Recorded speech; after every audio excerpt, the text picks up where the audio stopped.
Remue ménage. Remue ménage.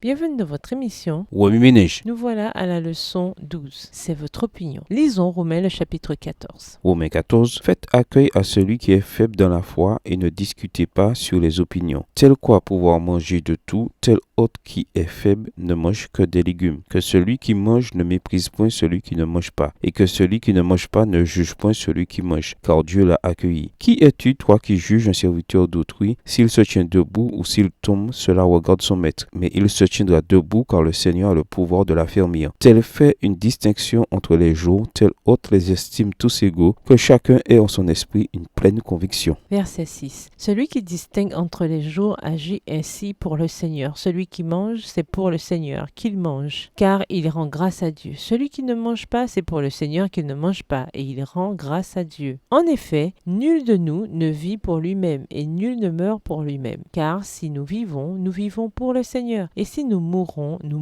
pour le Seigneur. Soit donc que nous vivions, soit que nous mourions, nous sommes au Seigneur. Car Christ est mort et il a vécu afin de dominer sur les morts et sur les vivants. Mais toi, pourquoi juges-tu ton frère? Ou toi, pourquoi méprises-tu ton frère? Puisque nous comparaîtrons tous devant le tribunal de Dieu. Verset 11. Car il est écrit, je suis vivant, dit le Seigneur, tout genou fléchira devant moi, et toute langue donnera gloire à Dieu. Ainsi, chacun de nous rendra compte à Dieu pour lui-même. Ne nous jugeons donc plus les uns les autres, mais pensez plutôt à ne rien faire qui soit pour votre frère une pierre d'achoppement ou une occasion de chute. Je sais et je suis persuadé par le Seigneur Jésus que rien n'est impur en soi, et qu'une chose n'est impure que pour celui qui la croit impure. Mais si pour un aliment ton frère est attristé, tu ne marches plus selon l'amour. Ne cause pas par ton aliment la perte de celui pour lequel Christ est mort. Verset 16. Que votre privilège ne soit pas un sujet de calomnie, car le royaume de Dieu, ce n'est pas le manger et le boire, mais la justice, la paix et la joie par le Saint-Esprit. Celui qui sert Christ de cette manière est agréable à Dieu et approuvé des hommes. Ainsi donc, recherchons ce qui contribue à la paix et à l'édification mutuelle. Pour un aliment, ne détruis pas l'œuvre de Dieu. À la vérité, toutes choses sont pures, mais il est mal à l'homme, quand il mange, de devenir une pierre d'achoppement. Verset 21. Il est bien de ne pas manger de viande, de ne pas boire de vin et de s'abstenir de ce qui peut être pour ton frère une occasion de chute et de scandale ou de faiblesse. Cette foi que tu as, garde-la pour toi devant Dieu. Heureux celui qui ne se condamne pas lui-même dans ce qu'il approuve, mais celui qui a des doutes au sujet de ce qu'il mange est condamné, parce qu'il n'agit pas par conviction. Tout ce qui n'est pas le produit d'une conviction est péché. Introduire. Ne vous querellez pas. L'Église doit être un lieu où nous nous accueillons les uns les autres parce que Jésus nous a accueillis. Romains 14, verset 1, Romains 15, verset 7.